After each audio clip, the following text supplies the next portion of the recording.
When we came to power, my first priority was that Pakistan would be a country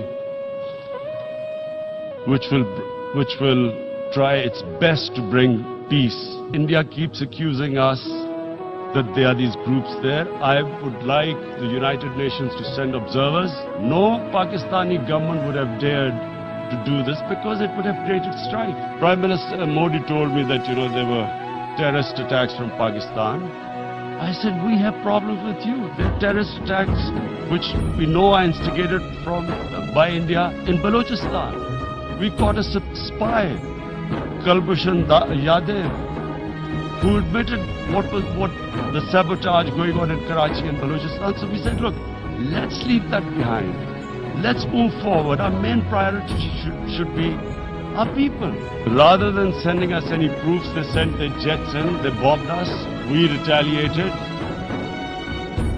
A jet, 2 of their planes were shot down, 1 pilot bailed out in Pakistan. We immediately returned the pilot, saying that, look, we do not want any escalation. Rather than taking that as a peace gesture, the entire campaign, almost the entire campaign of Mr. Modi in the election was how he had taught Pakistan a lesson that jets had killed 350 terrorists.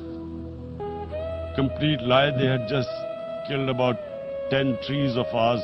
Mr. Modi used words like, this is just a trailer, the movie is about to start. I went into Pakistan and taught them a lesson. Then we discovered they were trying to push us in the FATF blacklist. That's when we realized there was an agenda. And that agenda became obvious on the 5th August. Narendra Modi is a life member of RSS. RSS was an organization that was inspired by Adolf Hitler and Mussolini. It was hatred for the Muslims and for the Christians. It was this ideology of hate that made Narendra Modi in 2002 do a pogrom against Muslims in Gujarat when he was the chief minister. Congress Home Minister gave a statement that in RSS camps, terrorists are being trained.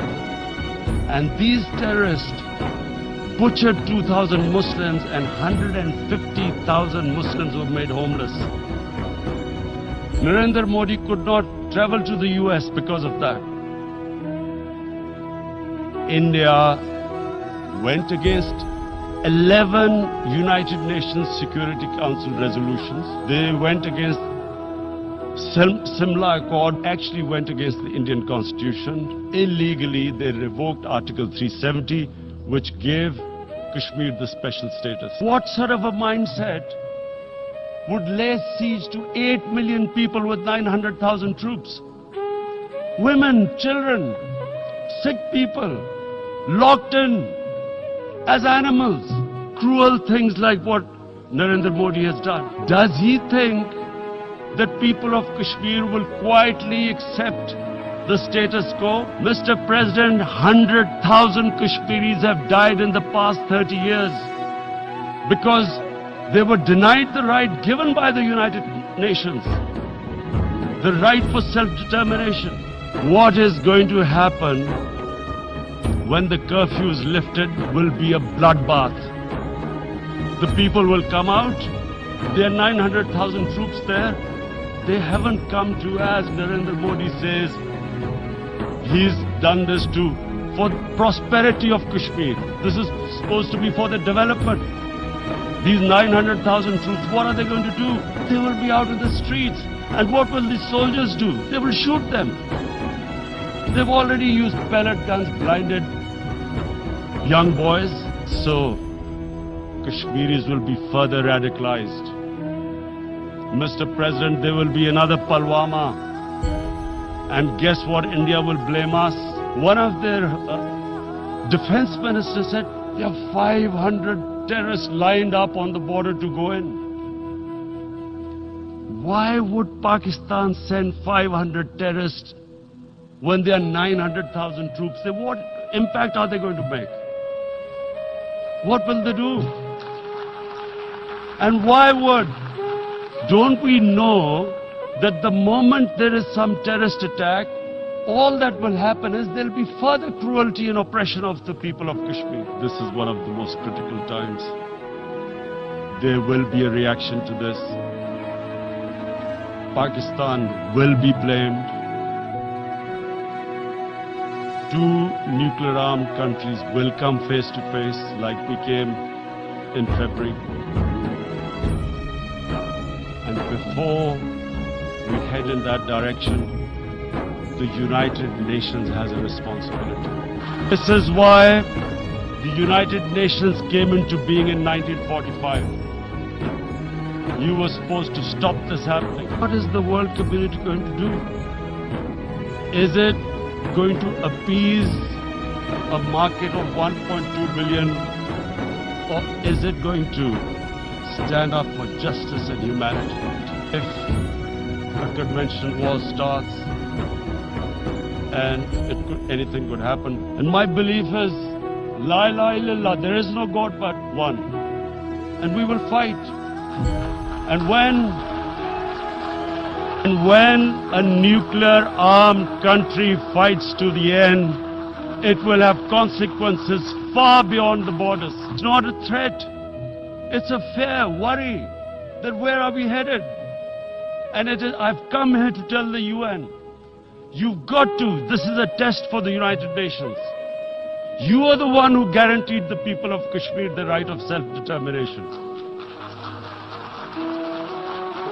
They are suffering because of that. And this is the time to take action. And number one action must be that India must lift this inhuman curfew, which has lasted for 55 days. It must free all political prisoners, and especially those 13,000 boys that have been picked up. Parents don't know where they've disappeared. And then the world community must give the people of Kashmir the right of self-determination. Islamophobia since 9/11 has grown at a pace where it is alarming.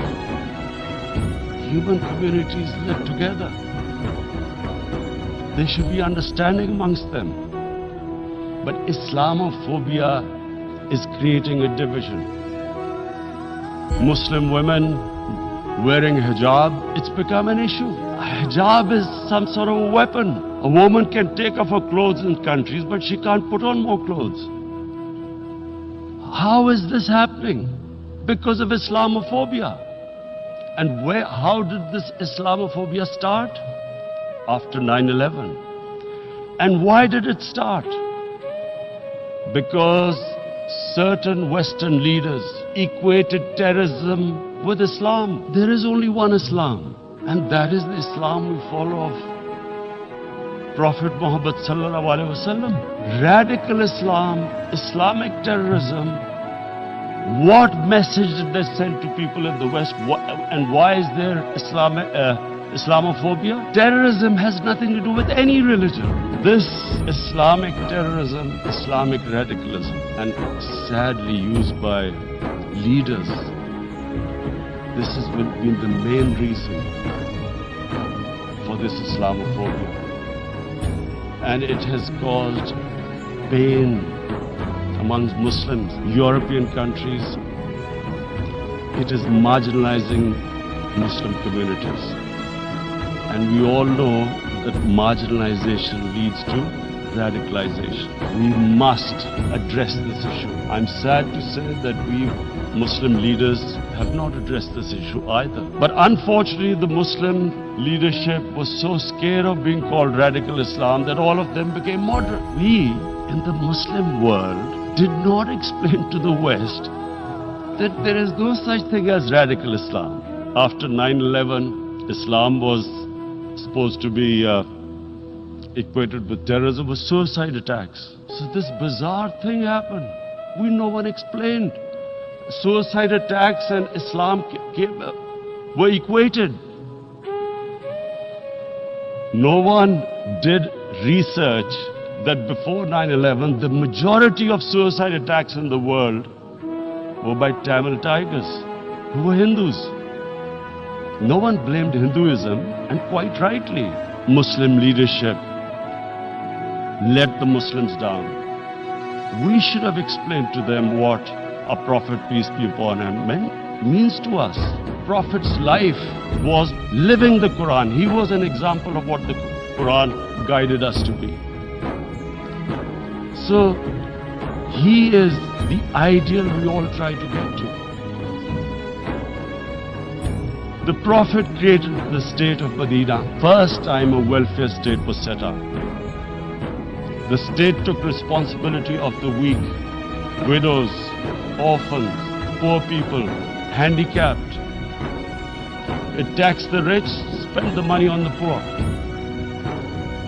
The state announced that all human beings are children of Adam, hence equal.